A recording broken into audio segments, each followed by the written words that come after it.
काय माहिती, थांब मी जाऊन बघून येते. नाही ग, फोडणी टाकली असेल. बस. बायाजी, आत्या, आई, काकी, बटाट्याच्या भाजीत बटाटे सालासकट टाकायचे की साल काढून? काय रे आई सांग ना. तुझ्या काकाला सांग. काय 2 बोटं दाखवायला? नाही रे, श्रीला विचारायला. जा यश, तो सगळं काही सांगेल तुला. खरंच ग बाई, खूप गुणी जावई मिळालाय आपल्याला. लग्नानंतर मी श्रीला सांगणार आहे, यांना सगळे पदार्थ शिकव. हो, म्हणजे दर रविवारी आपल्याला सुट्टी. टॉवर मधल्या किचन मध्ये.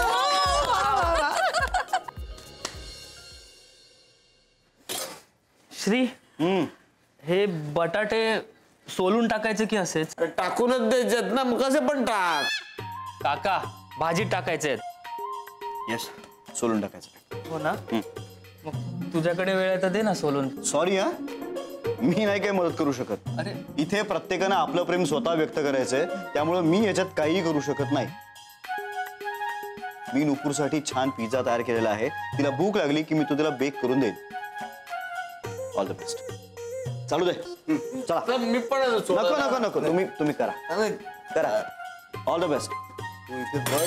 बघा, म्हणजे आपण एवढे कष्ट करायचे आणि हा फक्त क्रेडिट घेणार. क्रेडिट आणि ते श्रीला कसं मिळणार? सगळ्या बायका बोलत होत्या की आतापासून दर रविवारी पुरुषांना सांगणार जेवण बनवायला. सगळं ह्या श्रीमुळे होत आहे. एवढंच नाही तर लग्न झाल्यावर श्री आपल्याला जेवण बनवायला शिकवणार. काय? सगळं प्लॅनिंग झालंय. प्लॅनिंग? हो, मी ना आता बघतोच त्याचा हा पिझ्झा परफेक्ट कसा होतो ते.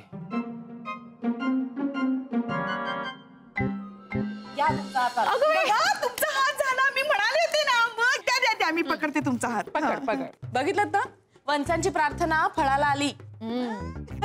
मी नुपूरसाठी पण प्रार्थना केली आहे आणि ती आजच फळाला पण येणार आहे. फळाचं जाऊ दे बाजूला, आज पुरुष स्वयंपाक करतायत. आपल्या ताटात काय पडणार आहे कोणाच ठाऊक. काय अगं, यांनी पण एकदा ना माझ्यासाठी जेवण तयार केलं होतं. काय सांगता? काय केलं होतं? फोडणीचा भात. ही का डिश आहे? अगं, पण त्याला एक काय चव आली होती माहितीये? त्यांनी स्वतःच्या हाताने घास भरवला होता मला. त्यानंतर दुसरा घास खायची हिंमत नसेल झाली ना तुमची? ती हिंमत ना माडीवरच्या रामूने केली. म्हणजे माझ्यापेक्षा त्यांच्या हातची चव त्याला जास्त कळायची. कोण रामू? अगं, छोटस एवढं कुत्र्याचं पिल्लू होत. अरे देवा, म्हणजे आम्हाला तोही स्कोप नाही. हो ना. हाय.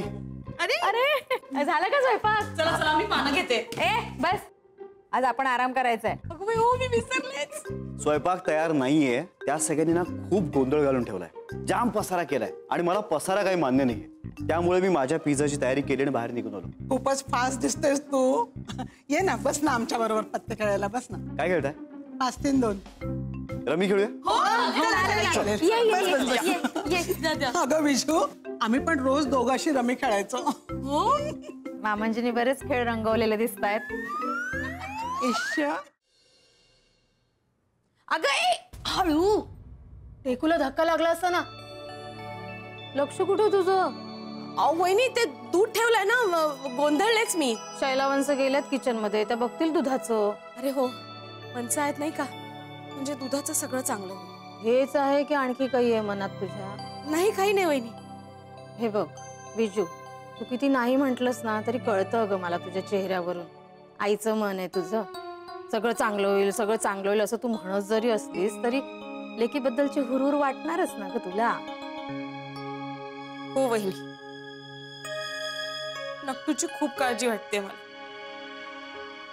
4 स्थळं आली आतापर्यंत.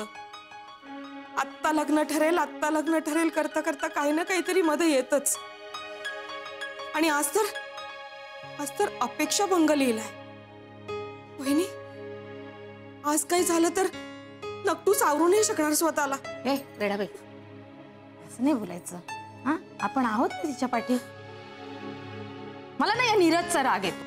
त्याने कशाला सांगायचं राजकुमार येणार म्हणून? त्याच्यावर कशाला रागवायचं? नुपूरला वाईट वाटू नये म्हणून सांगितलं त्यांनी हे. हो, पण नाही आला राजकुमार तो होईल ना अपेक्षा भंग. बेअक्कल, नॉनसेंट. मला ना तिची भलतीच काळजी वाटते. म्हणजे ह्या ज्या अपेक्षा भंग होणाऱ्या मुली असतात ना, त्या जीवाचं काहीतरी बरं वाईट करून घेतात. असं काही नाही करणार आपली नक्कू. नाही, नुपूर तसं काही करणार नाही. मलाही माहितीये माझी नुपूर. 2-3 तास बिना चघळल्याशिवाय राहतच नाही ती. पण आईसाहेब, आपल्या आईसाहेबांना ना अजिबात त्यांनी काय केलं आता? भविष्य कशाला बघायला हवं होतं? हा, आता हे वय आहे का त्यांचं भविष्य बघायचं? आता भविष्य बघून त्यांच्या आयुष्यात काही फरक पडणार आहे का? पण नाही. पण तू नको काळजी करू, सगळं आपण आहोत ना सगळे. हा, काय नाही होणार नुपूरला, सगळं चांगलं होईल. वहिनी, तुम्ही पण? तुला बरं वाटावं म्हणून बोलले मी, नाही तर दिसतच आहे आसपास काय घडतंय ते.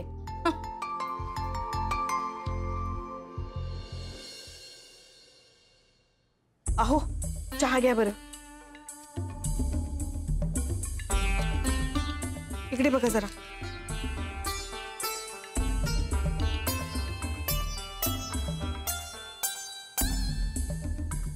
काय करतेस हे? काही नाही हो, तुम्ही स्वतःची काळजी घ्या आता. काय झालं? तुझ्या डोळ्यात काहीतरी दिसतंय मला. अगं बाई, काहीतरी गेले का डोळ्यात? तसं नाही, तुझ्या डोळ्यात भीती दिसते मला.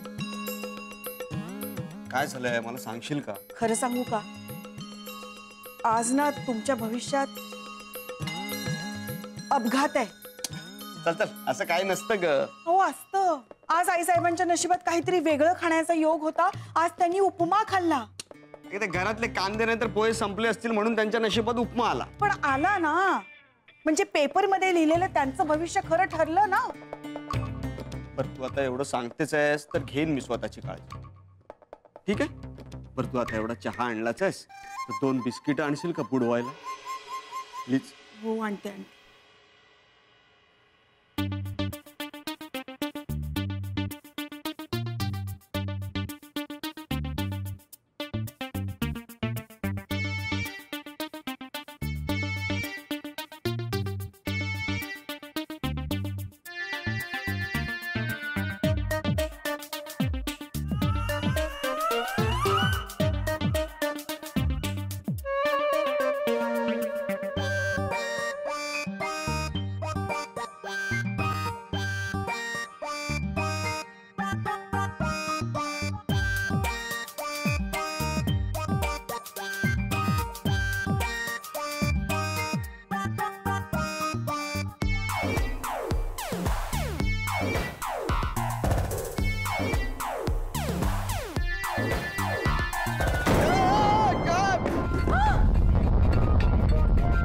काय झालं?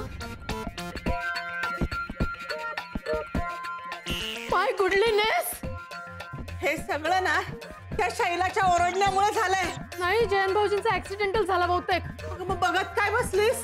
जा बघ, जा लवकर काय झालंय ते. बघते बघते बघते. जयंत भाऊजी,